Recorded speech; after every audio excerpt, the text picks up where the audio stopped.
الحمد لله اللهم صل على محمد وعلى ال محمد يقول الله تعالى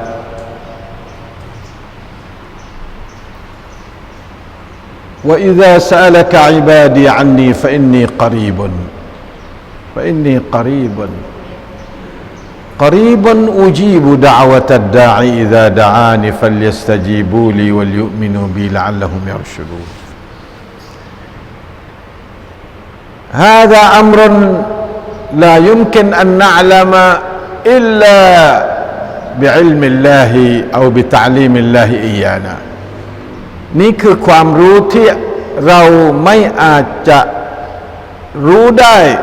นอกจากอัลลอฮ์สอนเราบอกให้เรารู้จะมาวิจัยกับมันสมองของเราวิจัยเท่าไรก็คงไม่ถึงกับระดับความรู้ที่อัลลอฮ์ให้กับเราส่วนใหญ่อัลลอฮ์ความรู้ให้ความรู้กับเราสิ่งที่วิจัยไม่ได้เลยก็อัลลอฮ์ส่งมาเพื่อบ่าวของพระองค์จะได้รู้ว่าอะไรเป็นอะไรของชีวิตทุกอย่างชีวิตไม่ใช่ของเราชีวิตของอัลลอฮ์อัลลอฮ์ก็ต้องบอกว่าทำไมฉันให้ชีวิตกับพวกคุณนี้เพื่อพวกคุณใช้ในช่วงเวลาจำกัดแล้วก็อัลลอฮ์ก็จะเรียกคืนไปและใช้ชีวิตอย่างไรล่ะนี่คืออัลลอฮ์ได้บอกมาสิ่งที่เราใช้มันสมองคงไม่ถึงครับวันนี้maka kita tu kena ingat katanya kita tahu kata Allah Ta'ala ada dekat wa iza sa'alaka ibadi anni มันใกล้จริงๆ sa'alaka pula dah มันseolah-olah di dalam lingkungan ครอบครัวเดียวกันแล้วก็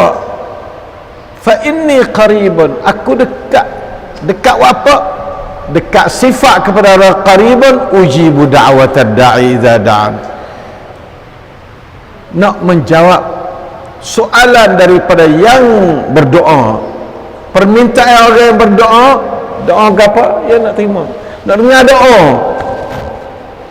สุดยอดจริงๆ Allah กับบ่าวของพระองค์ dekat nak untuk nak dengar doa kita tapi awal bodoh ya tak doa awal bodoh dia tak tipu tak tahu apa dia Tuhan ada dekat lepas tu nanti nak terima doa ตรงนี้แหละจะได้รู้ว่าเราเป็นบ่าวของอัลลอฮ์อัลลอฮ์เป็นเจ้าของเรานะsebab itu kita kena berdoa sama labud an nad'uwa limadha lianna Allah yurid yasma' du'ana laysa faqad yasma' wa innama yujib Allah nak menjawab untuk nak tอบสนองsegala ความต้องการของเราผ่านดุอาที่เราขออัลลอฮุมัฆฟิรลีอัลลอฮุมัรฮัมนีอัลลอฮ์nak dengar tu tapi kita tak wahid dia tahu apa sebab apa sebab kita tak tahu kata Tuhan ada dekat kita เพื่อจะมาตอบสนองความต้องการkitaผ่านดุอาที่เราขอมุสลิมน้อยมากที่เข้าใจแบบนี้เพราะมุสลิมไม่ได้เลื่อมใสกับอัลกุรอานกับความรู้อัลกุรอานนี่ชัดมากอายะนี้กอรีบุนไม่ได้อยู่ไกลเราพยายามไปหาคนไกลๆเพื่อจะไปฟ้องร้องไปบอกเล่าเกี่ยวกับความต้องการของเราทำไมเราถึงอัลกอริบที่อยู่กับเราล่ะทำไมไม่ขอดุอาก่อนทุกปัญหาทุกเรื่องต้องอยู่กับกอริบก่อนหลังจากนั้นก็พยายามหาทางกับใครสักคนหนึ่งก็แล้วแต่ก็ได้แต่ว่าอย่าลืมกอริบของเราครับละตันซาวุลกอริบตัดอัลลอฮ์ฮินมาตุริดุชัยอันwaktu nak gapo-gapo doa kepada Allah sebab Allah qarib dan Allah wa huwa ala kulli syai'in qadir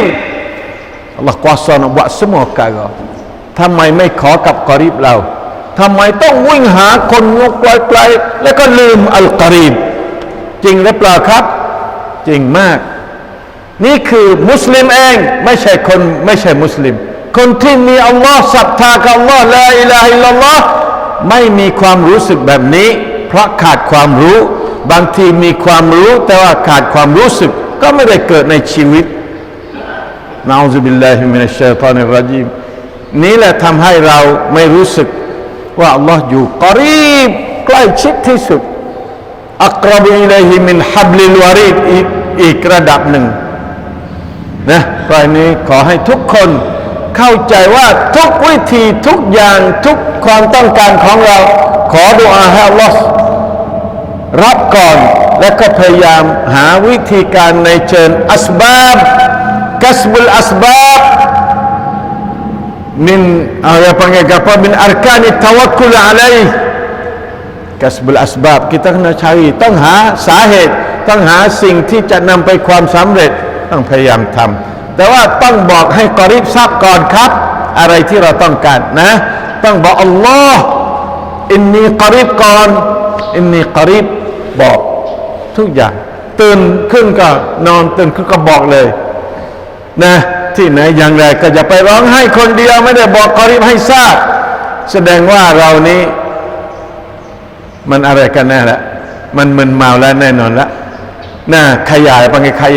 ยาเดินขยาตะคาบากาปอไม่รู้สึกตัวเองว่าใครเป็นใครแล้วก็อัลลอฮ์อยู่ที่ไหนอย่างไร